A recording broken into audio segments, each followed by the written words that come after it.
साहब ने हम लोगों को निमंत्रण दिया तो वहां गया।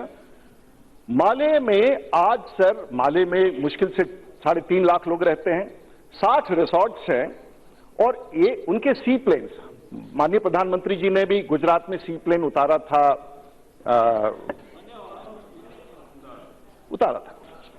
और वहां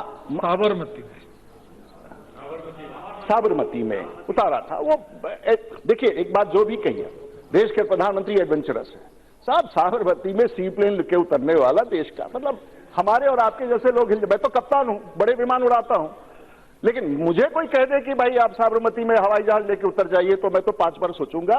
और देश के प्रधानमंत्री देश के पर्यटक के लिए उसमें भी जाकर के हवाई जहाज लेके उतर गए। कौन कर सकता है भाई? कहां से कोई शुरू कर सकता है महोदय? और उतने छोटे से देश में सी प्लेन्स, दुनिया के सबसे ज्यादा सी प्लेन्स, ट्विन ऑटर अगर कहीं उतरते हैं, रिसोर्ट्स को कनेक्ट करने जाते हैं तो वो तो माले में है और सबसे बड़ा इकोनॉमी है। और माले जैसा देश का 65% जीडीपी तो हम लोग हर रोज चर्चा करते हैं, इज फ्रॉम टूरिज्म। महोदय music, let's come to something very interesting. Music, Bollywood and Hollywood, let's compare it.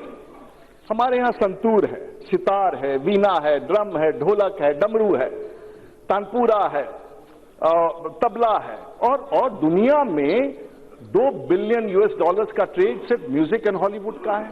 Mumbai है, बॉलीवुड है। मतलब अगर किसी भी क्षेत्र में हम हाथ डाल दें भारत में तो हम कहां से, लेकिन वहीं देखिए कांस का फिल्म फेस्टिवल होता है। अब आप कहेंगे टूरिज्म से कांस के फिल्म फेस्टिवल का क्या लेना देना है? कांस के फिल्म फेस्टिवल में एक शहर को 1 महीना में 20 दिन में 1600 करोड़ रुपया मिलता है। अब आप सोचिए महोदय, कहां हमें योजना बनानी है और कहां पहुंचना है। हॉस्पिटैलिटी, 5 स्टार होटल्स, अभी तो उनकी स्थिति बड़ी खराब है, हम सब लोगों को मिलकर उनको समर्थन देना होगा। चीन में लगभग 3000 5 स्टार होटल्स हैं, टर्की में 800, मैक्सिको में 760, इटली में 4, इंडिया में 420। भारत के लिए बहुत कम है अगर दुनिया के टूरिस्ट को लाना है तो। और सर महोदय, एक बात बड़ा इंटरेस्टिंग है, सरकार को कोई टूरिज्म का काम नहीं करना है, कोई बिजनेस नहीं करना, सरकार को सिर्फ प्रोत्साहन देना है। टूरिज्म बिजनेस भारत में तो कम से कम 100% प्राइवेट सेक्टर में, और तमाम वैसे लोग जो इस सेक्टर को चला रहे हैं उनको बधाई के पात्र हैं कि ये प्राइवेट सेक्टर का 100% एंटरप्राइज है। हम सब लोगों को, पार्लियामेंट से हो, सरकार से हो, ऐसे लोगों को इंसेंटिवाइज करना चाहिए। लेकिन उसमें भी भारत में जितने भी 5 स्टार होटल हैं महोदय, उसके 80% सिर्फ 10 राज्य में। अब यह भी बड़ा चिंता का विषय। इसका मतलब है कि पूरे भारतवर्ष में टूरिज्म का विकास नहीं। अब मैं, क्षमा कीजिए, मैं बिहार से, 12 करोड़ की आबादी, विकसित राज्य, दुर्भाग्य से आज तक बिहार में एक भी 5 स्टार होटल नहीं है। अब आप सब लोग को अजीब लगेगा, मैं ये नहीं कर, विकसित है मेरा राज्य, विकसित है, कुछ एजेंडा से छूटा हुआ होगा। अब नहीं है, संकट है, कुछ कारण होगा। अब हम लोग जैसे लोग आए, हम लोग की सरकार आई है, हम लोग, लेकिन नहीं है। और अगर भारत में कहीं, अगर दुनिया में मानक बनता है 5 स्टार का, तो है कि 5 स्टार होटल है तो ठीक है। आप गुजरात में हो, महाराष्ट्र में हो, मध्य प्रदेश में हो, रायपुर में हो, छत्तीसगढ़ में हो, है। हमारे यहां नहीं है। हम प्रयत्नशील हैं और इसलिए हम भी इस माध्यम से सरकार से कहेंगे। और वहां सरकार को 5 स्टार होटल लगाना नहीं है, वो तो निजी किसी क्षेत्र को लगाना है, तो वातावरण बढ़ाने की जरूरत है। लेकिन हमें विश्वास है, मेरी माननीय मुख्यमंत्री से बात हुई है, नए पटना का स्थापना होगा और नए पटना में स्टेडियम होगा, नए पटना में होटल्स होंगे, नए पटना में तमाम वो म्यूजियम्स होंगे। हमारे यहाँ जो म्यूजियम्स बने हैं पटना में, आपके यहाँ शायद मैं ये कह रहा हूं, तो पटना में आप म्यूजियम देखने चलिए, दुनिया का सबसे खूबसूरत म्यूजियम माननीय मुख्यमंत्री ने बनवाया है। अब महोदय थोड़ा सा और आगे बढ़ जाते हैं। नहीं, वो विषय ठीक नहीं है आपका।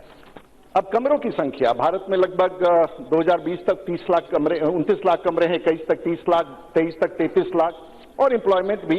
लेकिन महोदय एक राज्य तो मुझे बड़ा प्रिय है, वो है केरला। मुझे नहीं लगता है गॉड्स ओन लैंड उसका नाम जब भी दिया गया है, बड़े अधिकारी जो आज योजना आयोग में है, शायद उन्होंने शुरुआत की थी साहब। एक ऐसा भी भारत में प्रांत है सर, उसमें बैक वाटर्स भी हैं, उसमें पहाड़ भी हैं, उसमें प्लांटेशन भी है, उसमें समुद्र भी है। मुझे नहीं लगता है कि अगर और उसके जो क्रूज बोट्स, उसको क्या कहते हैं, बैक वाटर बोट्स को,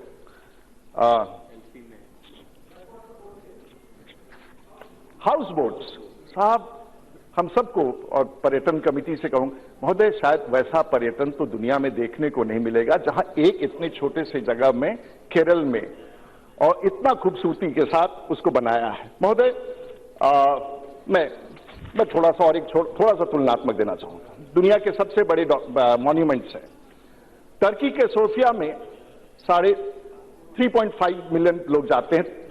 कॉलोसियम ऑफ रोम में 4 million, great wall of China को देखने 10 मिलियन लोग, लीजिंग टावर ऑफ पीसा को देखने के लिए 1 मिलियन पीपल, स्टोनेज इंग्लैंड में 0.8 मिलियन, इजिप्ट में, इस प्रकार से तमाम है। पिरामिड्स को देखने 3 मिलियन लोग जाते हैं, लेकिन मुझे दुखद लगता है कि आगरा देखने, ताजमहल देखने सिर्फ 2.5 मिलियन लोग। दुनिया में ऐसा चीज तो बना नहीं, और मुमताज महल जैसी चीज और शाहजहां ने जो बनाया ऐसा चीज तो दुनिया में है नहीं, लेकिन सिर्फ 2.5 मिलियन। अगर भारत के ही लोग अगर 1% भी चले जाए तो दुनिया का सबसे बड़ा संख्या बन सकता है, लेकिन नहीं, क्योंकि मुझे याद है कई बार राजनीति भी, क्योंकि हवाई अड्डे का निर्माण आगरा में नहीं हो पाया। मैं पिछले 10 वर्षों से सुनता था कि वो बोलना उचित नहीं है महोदय, लेकिन एक लॉबी ऐसी थी जो नहीं चाहती थी हवाई अड्डा खुले आगरा में, क्योंकि दिल्ली से जाने वाले बिजनेस ट्रांसपोर्ट और होटलों का बिजनेस कम हो जाए, और ये वर्षों तक चलता है। ये तो हमारी सरकार आई है कि इस नीति में परिवर्तन आया है और वहां के हवाई अड्डे का, लेकिन हवाई अड्डे का निर्माण और चालू इसलिए नहीं हुआ कि एक लॉबी दिल्ली में बैठ के नहीं चाहती थी कि दिल्ली से आगरा जाने वाले रास्ते पर, ये कमाल है। और ये इन्हीं सब सरकार का काम यही है। सरकार का काम यातायात बनाना चलाना नहीं है, सरकार का काम है इन सब चीजों पर जो रोक लगाई है। कोई लॉबी काम कर रहा है, होटलों की लॉबी हो, ये भी अच्छा ही काम कर रहे होंगे। उसके बारे में फतेहपुर सीकरी पानी के अभाव में वो राजधानी भारत का हो सकता था, पानी के अभाव में नहीं बना महोदय, और अकबर ने उसे वहीं छोड़ दिया, उसके अकबर जमाने बनाए। रिलीजियस टूरिज्म, ये तो हमारी भारतीय जनता पार्टी के सब लोग जानते हैं, और ये अवसर मैं सब मित्रों को दूंगा।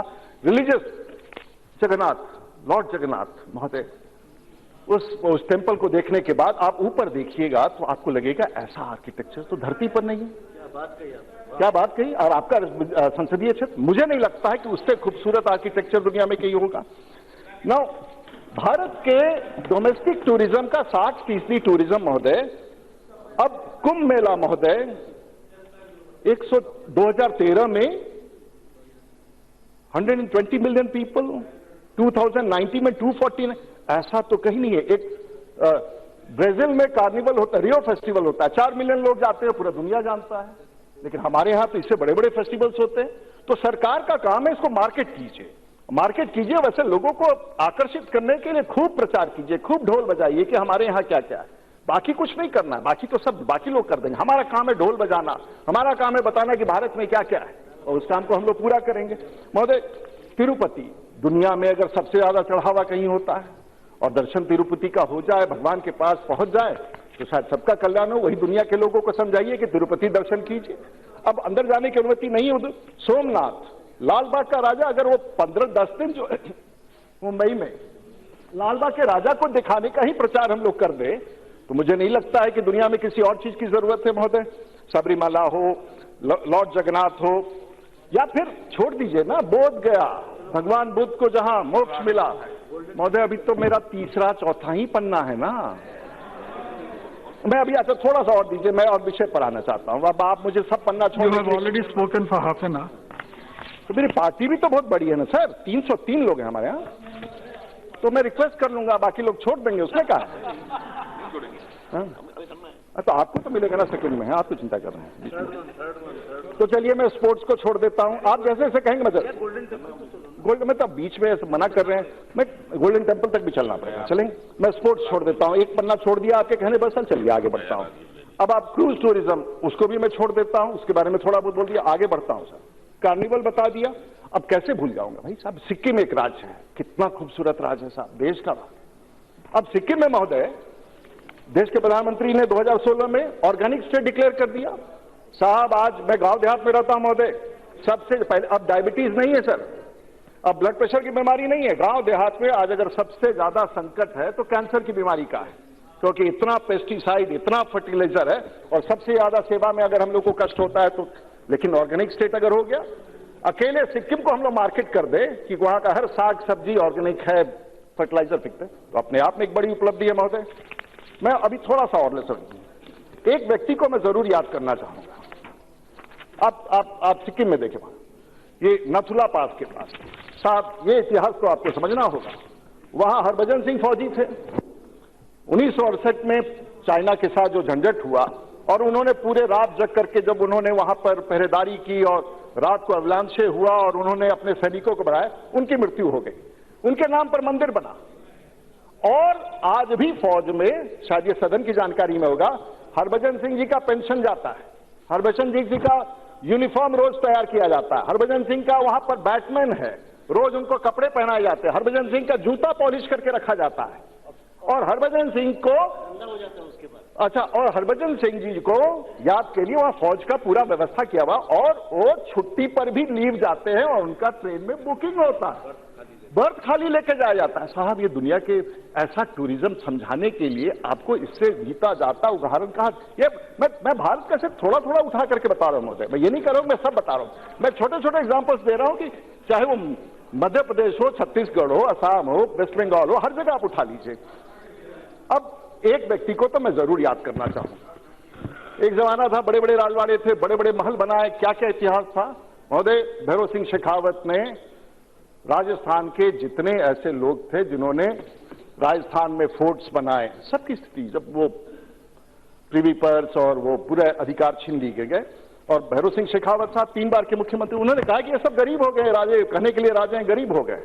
और उन्होंने जो हेरिटेज टूरिज्म शुरू किया, आज आप चित्तौड़गढ़ का फोर्ट देखो, कुंभलगढ़ का देखो, सवाई माधोपुर, झालावाड़, ये साहब बैठे हुए हमारे बगल, जोधपुर, क्या भव्यता है उसकी, जैसलमेर, सब नहीं, सब राजा गरीब नहीं हुए, जोधपुर महाराज हैं, उदयपुर महाराज हैं, Kangra, Golconda, red fort, Mehrangarh fort दुनिया का सबसे बड़ा फोर्ट है। उसके बारे में भी यदि हम लोग चर्चा करें तो फोर्ट का टूरिज्म, तिजारा, बगल में अलवर के बगल में तिजारा और जयपुर मैम, जयपुर भी मैम, कितना आप लोगों ने कितना और एक बीकानेर, आप महोदय सोचे कि किस प्रकार से पूरी दुनिया में फोर्ट टूरिज्म और हेरिटेज टूरिज्म, सीकर, अलवर, सब बैठे हुए हैं हमारे, कितना बड़ा उन्होंने काम किया कि पूरी दुनिया के लोग जानते हैं। अगर इसको ही हम लोग कैपिटलाइज करें। अब आ जाइए महोदय, नहीं मैं तो प्रधानमंत्री जी की छोटी सी बता, मुझे याद नहीं है उन्होंने क्या कहा, किसका नाम कहा, पर उन्होंने कहा कि जब मैं संगठन का काम देखता था तो गुजरात में मैं एक कभी कभी वो अंतर्ध्यान हो जाते हैं, कहीं अलग चले जाते हैं, इनकी पुरानी एक उनकी अपने तपस्या की तरीका रहा है। और उन्होंने मुझे शायद मेरे बात किसी और को भी सुनाया होगा, लेकिन मुझे याद है उन्होंने कहा कि वो बीएसएफ का कैंप था रान ऑफ कच्छ में और वहां उनकी एक दोस्ती वहां की दोस्ती हुई। उनको बड़ा मन था कि ये भाई बीएसएफ के कैंप के अंदर जाए और बीएसएफ वाले माननीय प्रधानमंत्री जी उस समय संगठन का काम देखते थे, उनको घुसने नहीं देता था। अब क्यों जाने दे भाई, तो उन्होंने उनकी दोस्ती हुई। वहां को एक पठान था जिसका नाम उनको याद था, मुझे याद नहीं है, उससे दोस्ती हुई उसके साथ एक बार, क्योंकि उनको रान ऑफ कच्छ देखना था उस दिशा से, और वो उसके साथ बैठ करके बीएसएफ के कैंप में गए और घूम करके वापस आए। महोदय, रान ऑफ कच्छ कहीं कुछ जाने की जरूरत ही नहीं। उस रेत को देखिए, उसकी खूबसूरती को देखिए, और एक व्यक्ति, एक मुख्यमंत्री की हैसियत से रान ऑफ कच्छ का जो ये इलाका है, आज लगभग 3 लाख विजिटर्स आते हैं, वहां जाने योग्य जगह है। हमारी कई कमिटियां गई हैं, कई कॉन्फ्रेंसेज हुए हैं, विचार एक व्यक्ति के पास आता है और उसको वो अंजाम देता है। रान ऑफ कच्छ की खूबसूरती को देखने के लिए जो वहां पर्यटन का विस्तार हुआ है, वो एकमात्र व्यक्ति उसके लिए जिम्मेवार है जो उस दौरान उस राज्य का मुख्यमंत्री था, नहीं तो भारत के नक्शे पर कभी नहीं आता। और आज Mr. Minister, I think the marketing of our tourism should be handed over to the present. नहीं sir, I am happy with this job. Sir, I am happy with this job. Sir, why do you want to deny me this? अब आप चलिए महोदय, एक और महोदय, एक और मैं महोदय एक और, मुझे जिस जब आप कहिएगा मैं बैठूं। महोदय एक और, महोदय हम तो कंक्लूड करिए। अमेरिका जाते थे कई दिनों राजीव जी, से, तो वहां बीच में, फवारे के बीच में स्टैच्यू ऑफ लिबर्टी देखते थे। तो हम कहते साहब कितना है, और सब लोग गाड़ी लगा करके अमेरिकन उसमें, और उनका एक एनुअल डे होता है, खूब पटाखे छोड़ते हैं उनका। तो हमने कहा है, और उसका हाइट मैंने देखा तो उन्होंने कहा उन्होंने कि ये लगभग 90 मीटर के आसपास है। देश के प्रधानमंत्री ने कहा कि भाई चलो स्टैच्यू ऑफ यूनिटी बनाएंगे। और महोदय, दुनिया में अकेला मैं ही होऊंगा सर, मैं फिर से बताना चाहता हूं, मुझे बड़ा अनुभूति होता है जब मैं करता हूं। जब मैं मुंबई से रवाना होता हूं हवाई जहाज से महोदय, और जब दिल्ली की तरफ आता हूं तो स्टैच्यू ऑफ यूनिटी, मैं अपने यात्रियों को कॉकपिट से अनाउंस करके बताता हूं कि दाहिने तरफ दुनिया का सबसे बड़ा भव्य सरदार पटेल की वो, और मैं जहाज से थोड़ा जहाज को दाएं बाएं भी ले जाता हूं और दुनिया को दिखाता हूं 32 से 37 हजार फीट की ऊंचाई से कि दुनिया का सबसे बड़ा कीर्ति सरदार पटेल का ये दृश्य आप हवाई जहाज से 32 से देख सकते हैं। कितना बड़ा सोच। हम लोग देखा स्टैच्यू ऑफ लिबर्टी में हम लोग परेशान थे, स्टैच्यू ऑफ यूनिटी तो देखिए साहब क्या बनाया है, एक बार चल के तो देखिए। अब उसके आंकड़े बहुत सारे हैं, उसमें मिनी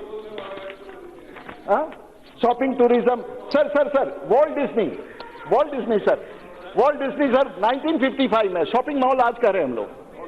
शॉपिंग मॉल के बारे में आज कहते हैं महोदय, वॉल्ट डिज्नी ने तब शुरू किया और उसके जो कैरेक्टर्स थे star Wars, pirates of Caribbean, Mickey mouse, Peter pan और पटना भारत का चंदा मामा।